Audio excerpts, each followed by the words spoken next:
Merci, Monsieur le Président. Madame la Ministre, mes chers collègues, ainsi que le Président de la République l'avait annoncé le 13 juillet dernier à l'hôtel de Brienne, la revue stratégique examine notre environnement et les menaces auxquelles nous sommes confrontés.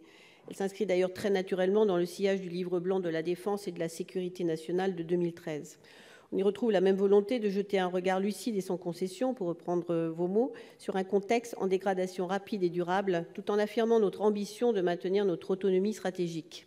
Elle dresse le constat d'un durcissement des environnements opérationnels avec le retour des États-puissances, la Russie, ou la fragilisation croissante de certains acteurs étatiques, ou de l'omniprésence des menaces terroristes ou cyber toujours plus diffuses. S'y ajoutent des fragilités multiples, démographie, climat, risques sanitaires, criminalité organisée. On ne peut donc que saluer la volonté de relever le défi pour le quinquennat en cours, de conserver un modèle de défense complet et équilibré pour agir et répondre à l'ensemble des menaces. Néanmoins, l'intention affichée par la revue stratégique se heurte à la dure réalité des premières annonces.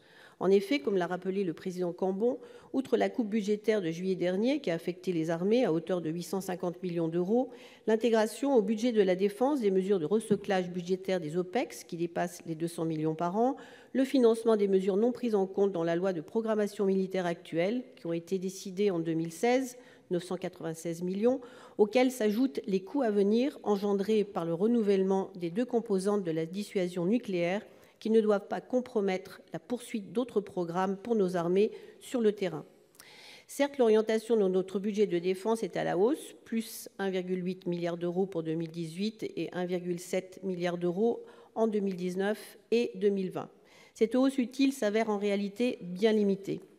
Je vous remercie, Madame la Ministre, de nous apporter des garanties sur cette question centrale des moyens, point d'inquiétude majeur pour nos armées, mais également et plus généralement pour nos concitoyens, car il y va aussi des questions de sécurité intérieure. Je vous remercie. Madame la Ministre.